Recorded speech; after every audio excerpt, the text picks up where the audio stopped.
the good old summertime, in the good old summertime. Hey everyone, Tom here from the podcast. So today I'd like to demonstrate some research I've undertaken regarding some very famous footage from the golden age of cricket. This is famous footage of the Australians at Lord's in 1905. I've referenced the footage many times before on the podcast, and in all likelihood, if you're watching this video now, you know exactly the footage I'm speaking of. So let's watch the footage now. It's on YouTube, and as you can see, it belongs to the British Pathé account on YouTube, and it's titled The Test Match, aka England versus Australia at Lord's 1905.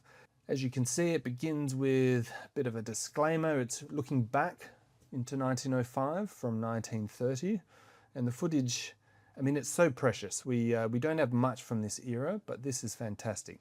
There's Joe Darling leading the team, followed by Sid Gregory, Frank Laver, Warwick Armstrong, Tibby Cotter, wicketkeeper JJ Kelly, Bert Hopkins, Clem Hill, unknown. Then there's Reggie Duff, and last but not least, bringing up the rear is Charlie McLeod. It's then wedded with this other footage of the Australians having their official photo taken. Again, just precious footage. There they are, all waiting for their moment before the cameras, looking all a bit nervous, unsure. I've got to remember this is the dawn of photography, certainly videography. And then it goes to this wonderful footage of the crowd at Lord's waiting for the cricket match to begin. All the ladies there in their finest clothing, a couple of young lads. Everyone's looking very happy with themselves. Great footage from the Edwardian period. All looking curiously at the camera as they did back then. And then we get this amazing footage of the Australian cricketers practicing. Now this is clearly at Lord's, but it's at the practice ground outside of Lord's at the nursery end. Those iconic arches could be nowhere else but Lord's. There's Warwick Armstrong hitting the ball. I've watched this footage so many times over the years, you have no idea. I mean, it's some of the only footage we have, if not the only footage we have, of the likes of Victor Trumper, Clem Hill, Monty Noble, Joe Darling, showing close up to the camera the art of batsmanship. We can't underestimate how precious this is for the historian. Then we go back to the crowds, again waiting for the cricketers to take the field. It's just marvellous. Not only do we get a sense of Edwardian dress, but just the way they behaved and how the way they viewed technology. It's incredible. So there we go, fascinating, all very good. We could leave it at that, which I did for many years.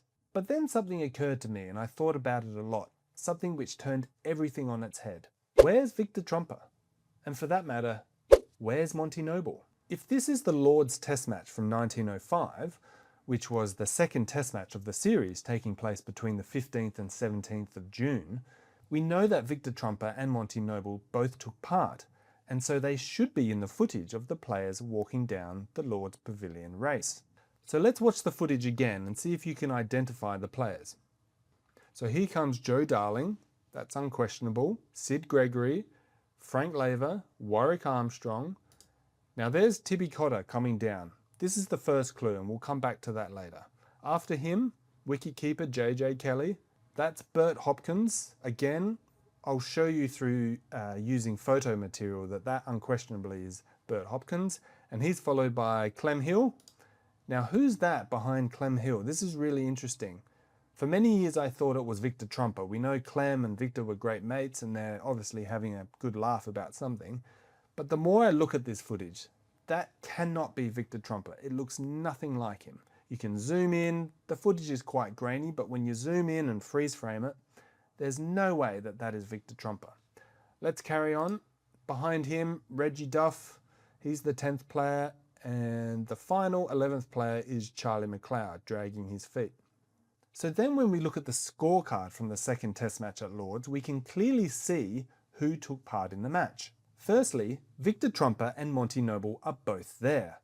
But strangely, Tibby Cotter is not there. He didn't play in the second Test match, even though just previously we identified him in the footage.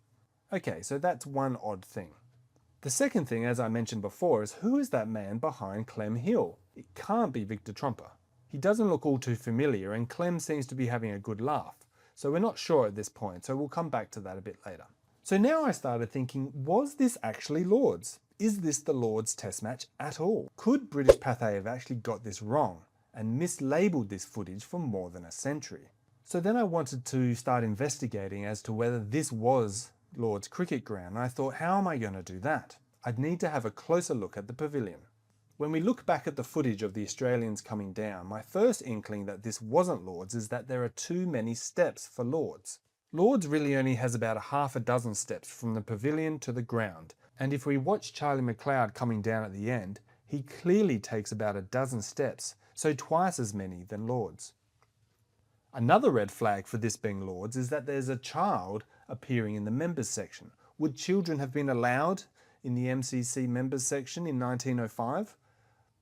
Are they allowed there today? I'm not sure, but certainly in 1905 that seems a bit odd. And also, look at this footage. If you zoom in at the back, there's a big white placard which appears to say luncheon, which doesn't seem very Lordsy in 1905. It's a bit common.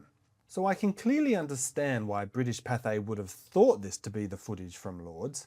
The footage they've merged with that of the players coming down the race is of the Australian cricket team showing off their batting and bowling skills, which I showed before. That was clearly at the nursery end of Lord's practice ground. Those curved arches are iconic, that's unquestionable. The other footage is of the Australians having their team photo. Now this was a pre-organised media day which we know took place on the 1st of May outside of Lord's. There was an unprecedented media interest in this Australian tour. So we can see when we watch the footage again the number of media who joined them on this day. The Australians were in London ahead of their first tour match against the Gentlemen of England at Crystal Palace a few days later.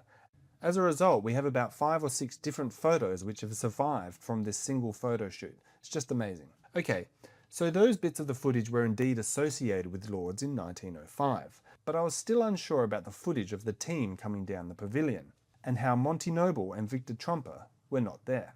So I then went through all 35 tour matches that the Australians played in 1905 and looked for matches where Trumper and Noble were both absent. It turns out there was only a single match on the entire tour that both of them did not partake, and that was a match against Cambridge at Fenner's Cricket Ground on the 1st, 2nd and 3rd of June, which took place immediately after the first Test match at Trent Bridge. Incidentally, Australia won by 169 runs. Now the problem with thinking this footage could have been taken at Cambridge is that Fenner's Pavilion is iconic. There are many photos of Australian teams, both the 1905 one and their predecessors, posing at Fenner's Cricket Ground, and doesn't look like the pavilion which appears in the footage. Also, the Australians only played a tour match against Cambridge, and I really don't think the members' pavilion would be as packed as it appeared in the footage. So it's unlikely, and I quickly ruled out Fenner's. So then I got thinking, what other Victorian-style pavilions would have the Australians used during their 1905 tour? Was it at Old Trafford in Manchester? Probably not when we compare the footage with photos of the Old Trafford Pavilion from 1905. The architecture just doesn't match up. So then I thought about Trent Bridge at Nottingham, which was where the first test took place in 1905. Aha! So for all of this time, for more than a century, this footage has purported to be the second Test match at Lord's, but perhaps, just perhaps, it could have been from the first Test match at Trent Bridge, Nottingham. So I wanted to validate this theory, so I found some fabulous photos from the first Test match at Trent Bridge taken by the great George Beldam. These action photos show Australia's Tibby Cotter, whom we've already established played in the first Test match, but not the second, and is in the footage of the players coming down the race, bowling fast to England's Tom Hayward. Now when we zoom into the pavilion, we can see the arches of the pavilion, and we can see those steps are much longer and deeper than those at Lord's. The visiting side customarily would have used the dressing rooms on the right side of the screen, so when we zoom in even further, hello, is that a luncheon sign that I see? The same one from the footage? And when we look at the left-hand side of the photo, we can see crowds of ladies have gathered on the boundary. Could this be where the cameraman set up his equipment and panned across. When we look at a later photo of the Australians at Trent Bridge in 1921, incidentally captained by Warwick Armstrong, who was in the 1905 footage, we get a great shot of the pavilion and the similarities with the footage. But the mystery remains, where is Victor Trumper? Trumper is listed as having played in the first test. However, as numerous match reports and newspaper articles confirmed, he endured back pain on day one of the match, said to have occurred while attempting a catch at slip, and he retired hurt during the Australians' first innings when he was on 13 and the team were 1 for 23. He took no further part in the match, and he then missed the next 3 tour matches, including the one at Fenner's. This would be why he isn't in the footage. At least one of the report confirms that he was replaced in the field by Bert Hopkins. As we've seen, Bert Hopkins is in the footage coming down the pavilion. Okay, and what about Monty Noble? Now this is a greater mystery. He also played in the first test, but rather strangely, he didn't bowl much. Records show that his bowling output was well down from his usual amount.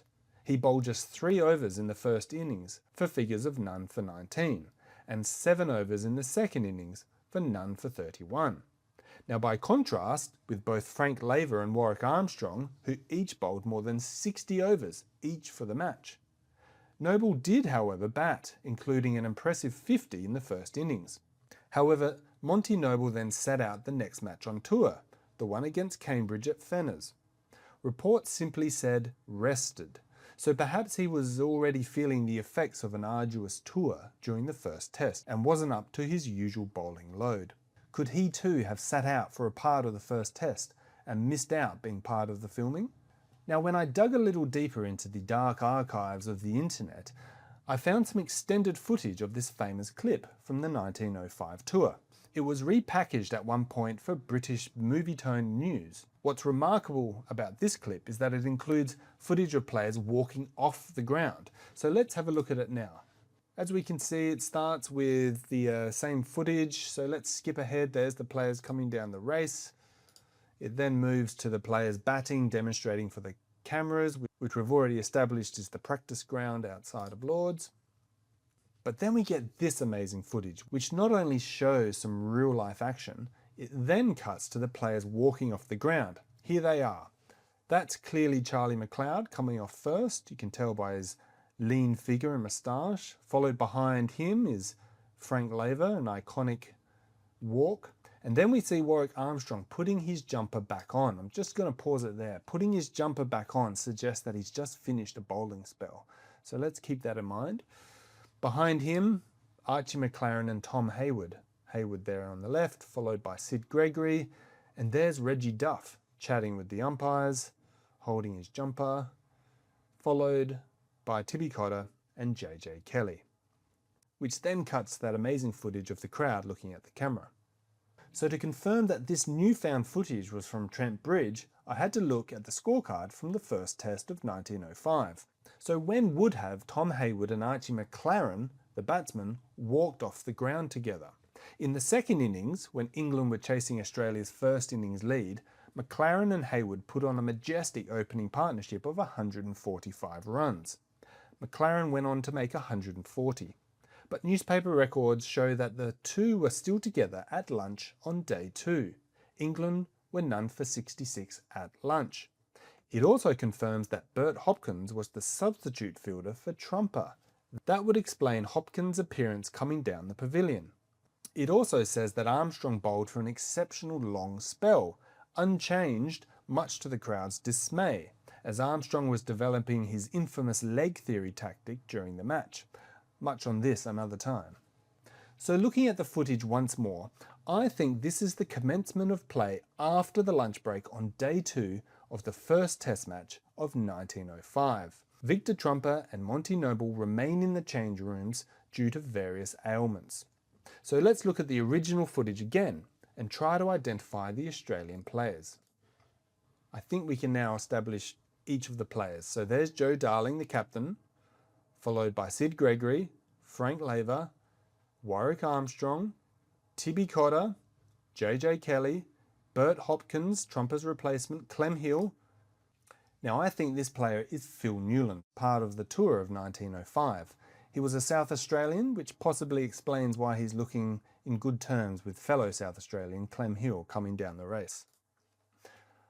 Followed by Reggie Duff, and of course there's Charlie McLeod.